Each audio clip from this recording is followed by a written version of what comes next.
I'm a city girl with my heart in the country. I was raised in the small German community of Zelienople, Pennsylvania. But every summer, I spent time with my cousins on the Wise Farm in Harmony. You know, there was nothing more fascinating than a farm. Well, what we remember from childhood, we remember forever. You know, old-timers remember barn raisings and quilting bees paired together as a social, exciting experience. Well, in this quilt, barns and quilts come together. Well, Donna Sue Groves from Adams County, Ohio, was the first to paint a quilt block on her barn. I had the pleasure of meeting Donna Sue at Quilt Festival in Houston, Texas in 2009. 20 years earlier, Donna Sue promised her mother, Nina Maxine Rose, she would paint a quilt square on their tobacco barn. While news of Donna Sue's project spread quickly to other communities, and before she knew it, 3,000 barns painted with 8-foot quilt blocks grew into the National Quilt Barn Trail across the nation, from Kentucky, Tennessee, West Virginia, Iowa, North Carolina, Wisconsin, Indiana, and New York. You know, more continue to join the trail every day. Well, I couldn't make 8-foot blocks on my barns, but I have made 3-inch and 4-inch barns. There are 5 different types of barns, with the monitor barn in the center. Ooh, and I love my John Deere tractor. This is Peanut, my dog, some cows hanging out. The monitor in the center, up here in the top left, is the Gothic barn with the rounded roof, and that block is called the Country Lane block, and just a cow hanging out there. Well, over here we have the gambrel roof barn. I love that chicken in the hayloft. The quilt block is called Flying Geese. Well, down here is the Dutch barn. This is very popular in the New York State. You know, if they weren't painted, they lasted hundreds of years. The block is called End of the Day. And the last barn is the bank barn. I remember it as the Pennsylvania bank barn, so that the tractor could enter up here and then the animals would enter on the lower level. Just so much fun. Well, every block in this quilt is painted on a barn somewhere. And the red and white checkerboard is for Ralston Perrine. It just finishes off the quilt. Well, join me as I wander through rural countrysides of America, one barn at a time.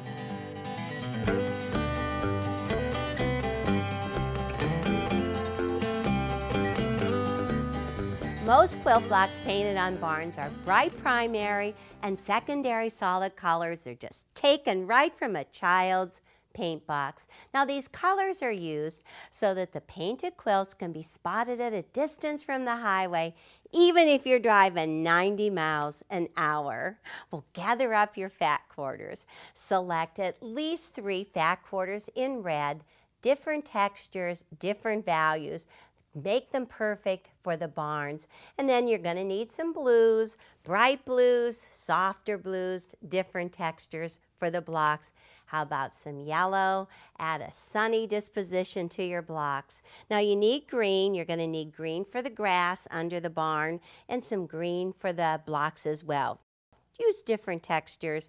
How about some wood grain? Perfect for the barns, the barn doors. You can use stone, you can use brick for the silo. Different architectural textures to add interest. You'll need black for the silo and the animals. Now that's where it's going to be really fun. You can get cows, chickens, pigs, whatever you want. And then make sure you have plenty of background and sky.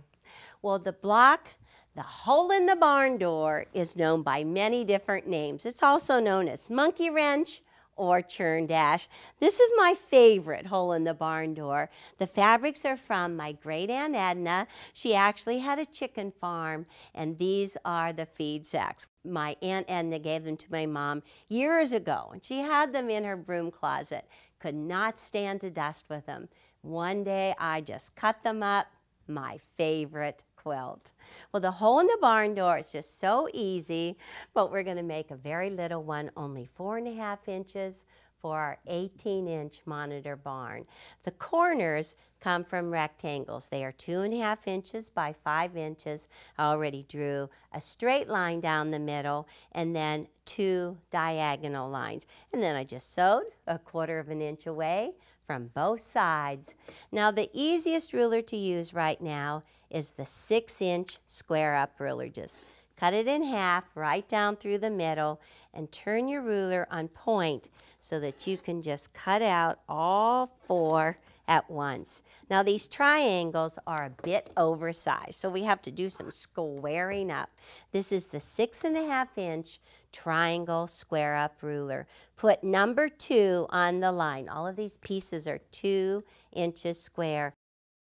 2 is on the stitches. There's just a little extra here. Trim it off, turn it around, just sliver, and then turn it so that you can cut off the corners. Just take these extra, get rid of them, and drop them on the pressing mat so the dark is on the top. Just set it and then open and press towards the dark. Ooh, and if we are lucky, these are perfect 2 inches square. Dare I check and see?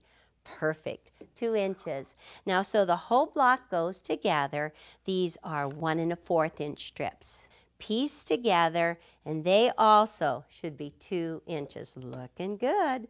So let's just slide the ruler over and cut 4 2-inch pieces. Let me just line them up with the lines on the mat. Now, I bet I can get this done in half the time. Have a little extra at the end that you can just square off and get rid of. Now, the corner or the center is a 2-inch square. Just put it right in the middle and turn these blue pieces so they go around each side. And then these are placed with the dark blue right in each of the corners. Perfect. This one is 4.5. Can you imagine that little block is only 3 inches? There you go. Okay, I'm going to sew together in vertical rows. You take the middle row and you flip it right sides together to the row on the left. And then I'm just going to sew straight down through it. Well, you know the monkey wrench or the churn dash has so many other interesting names. It's also known as the crow's nest, the dragon's head, and how about the bride's knot? It's just like, where do these names come from? Okay, that's the first piece. I'm going to get my stiletto handy. I'm going to grab up the second piece, make sure I've got all of these lined up, just little guys. You know, you think that you can't do a little block like this, but you're going to find out you can. And just take the third one, butt it right on behind. Now, I don't clip these threads. This is just like putting pins one after the other. And I did set my machine at a scant 1/4 inch.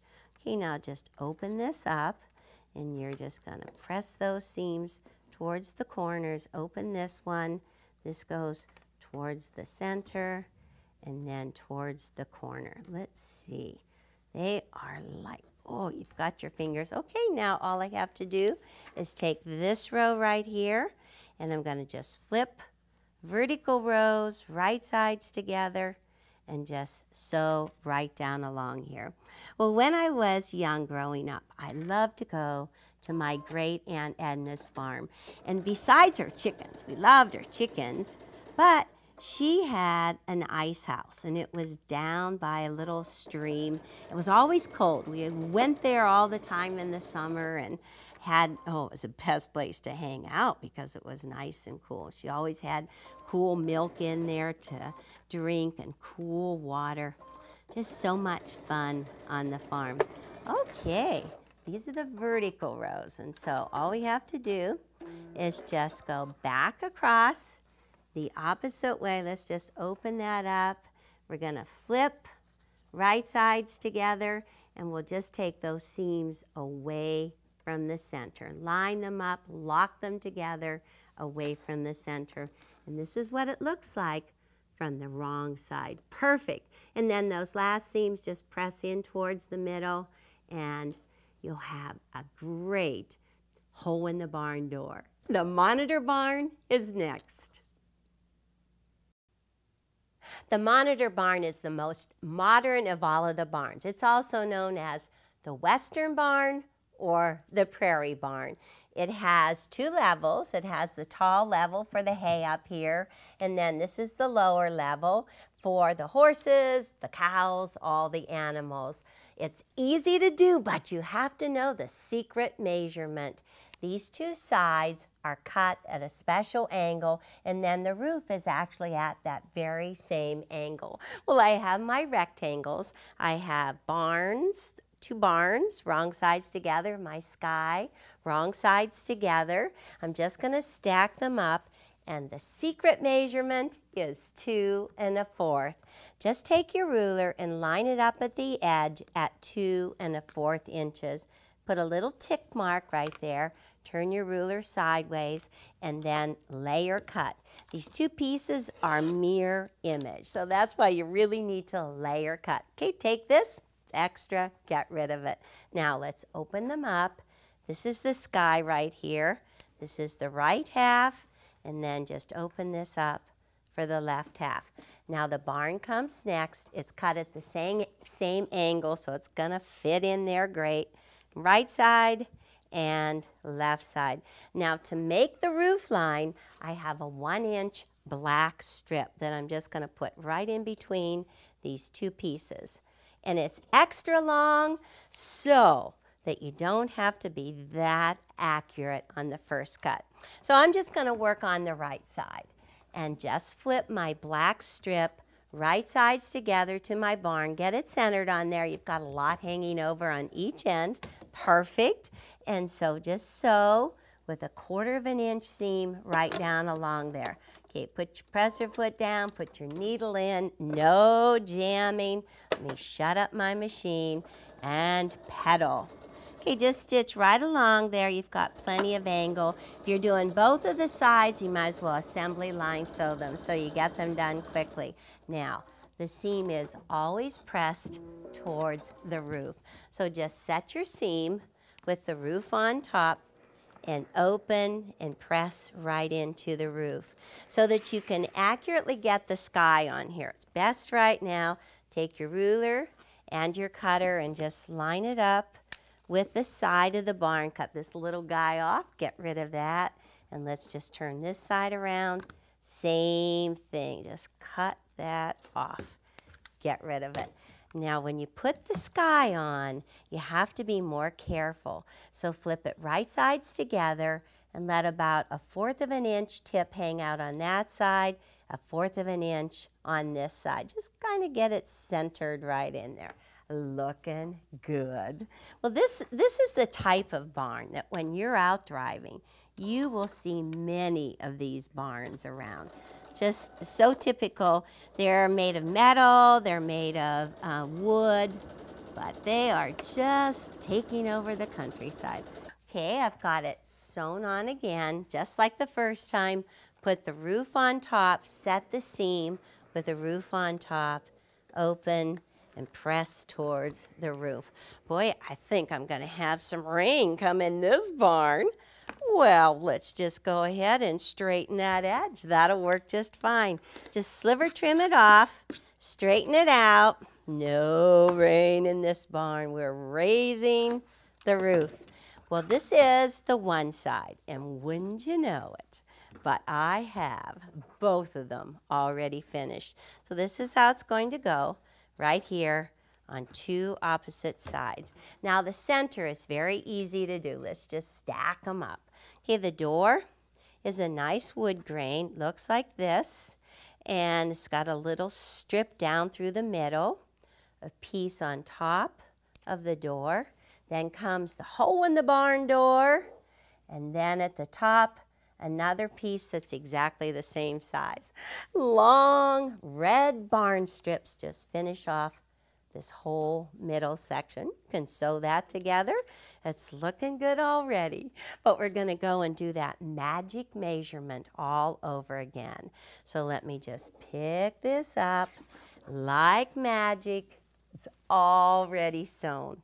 So once again, take and measure down 2 1/4 inches. I'm just going to measure here, little tick mark, and then another tick mark, 2 1/4 inches. Fold your barn in half and find the very center. Put a little crease in it so that only you can see it.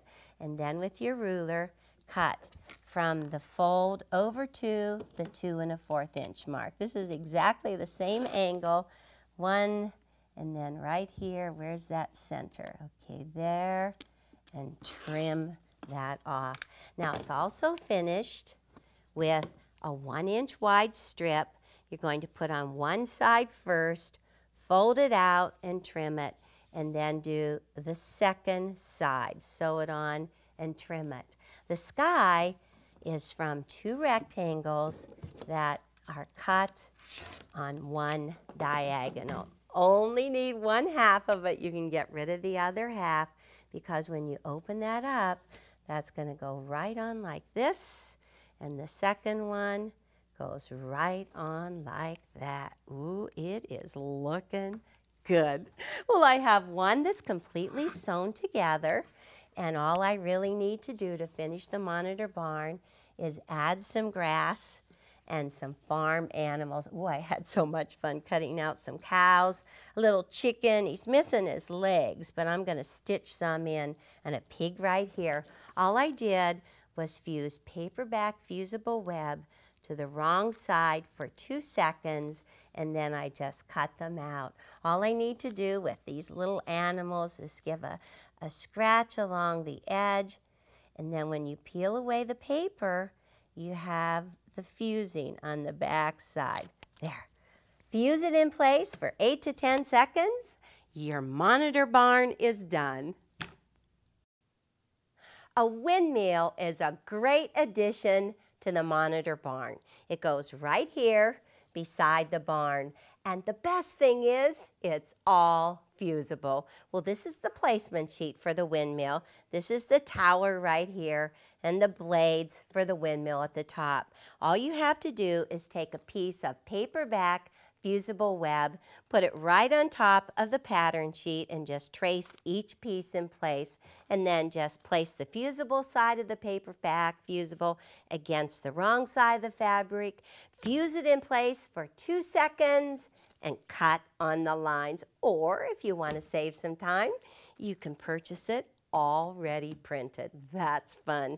Well, I'm just going to take this placement sheet, put it on my pressing mat, and put the fabric for the windmill right on top. And I can just about see the placement lines right through that fabric.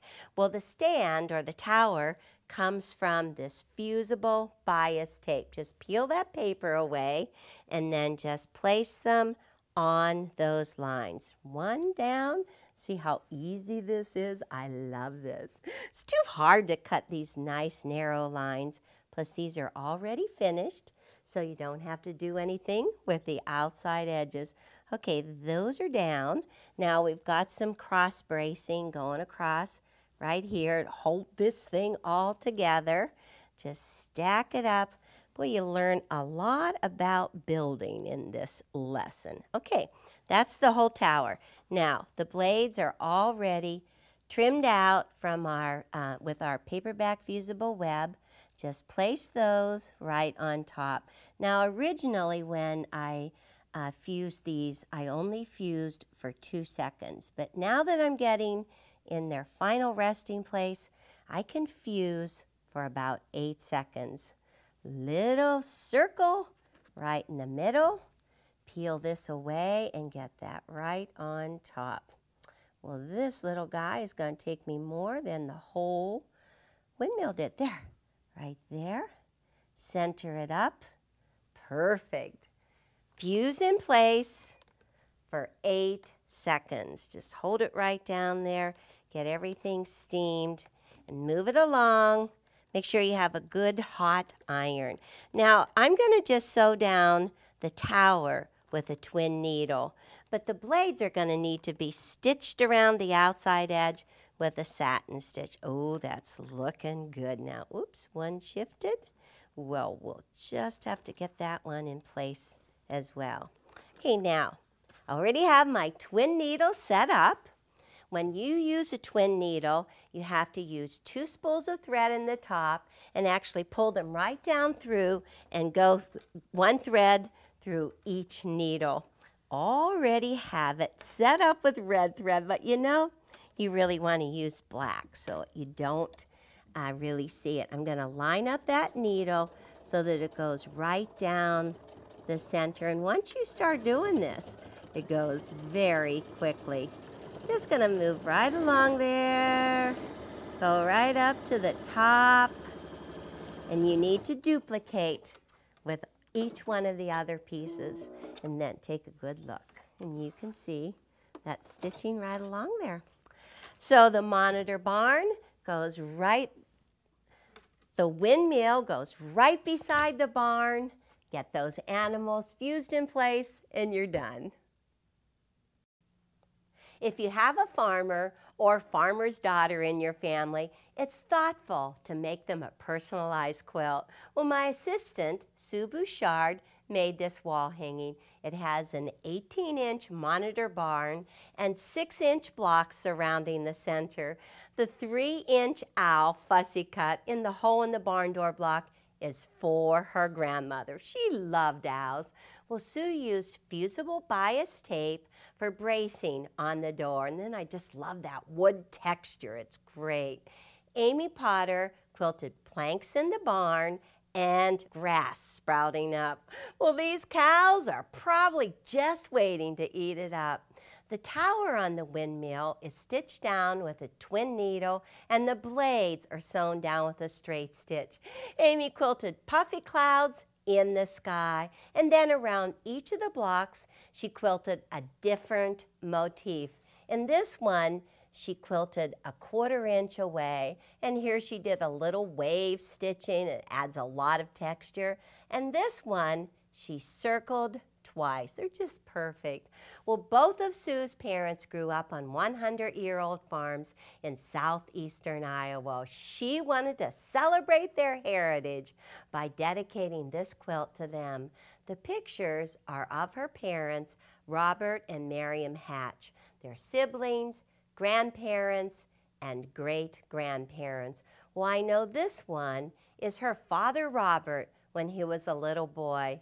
When Robert saw the photograph of his mother in this quilt, tears came to his eyes. Well, each of the quilt blocks has significance to them. This block is the farmer's daughter. It's a tribute to Sue's grandmothers and aunts, who were all farmers' daughters. Well, the Americana Star honors both grandfathers who served in World War I. Well, Sue's dad and his brother both served in World War II. The Harvest Star commemorates the old Thrashers reunion held in Mount Pleasant each year. Now, Sue's family still attends this celebration. The quatrefoil block reminds Sue of the traditional style of the barn of architecture found on her father's farm, which was built by his ancestors. And I believe this is the barn. Amazing. Well, this one, corn and beans. They were the 2 crops that her grandfather grew. You know, she has fond memories of sitting on her grandmother's back porch and shelling peas for supper. Oh, that sounds like fun. Well, Hens and Chicks is a favorite. I just love her little fussy cut chicken. Well, Sue's chore as a young girl was to gather the eggs every morning, and her grandmother would then prepare breakfast for when the men returned from their morning chores. Just perfect. Well, the last 2 blocks, this is the remaining one, Cups and Saucers, which features flying geese patches and Dora's Delight, which is just a great old-fashioned name with triangle and a square patches. Amy quilted feathers in the single border, and Sue finished it with black binding. Well, this quilt reminds us of American life and the farm and the traditional country values of honesty, hard work, and love of the land. So enjoy making your first barn.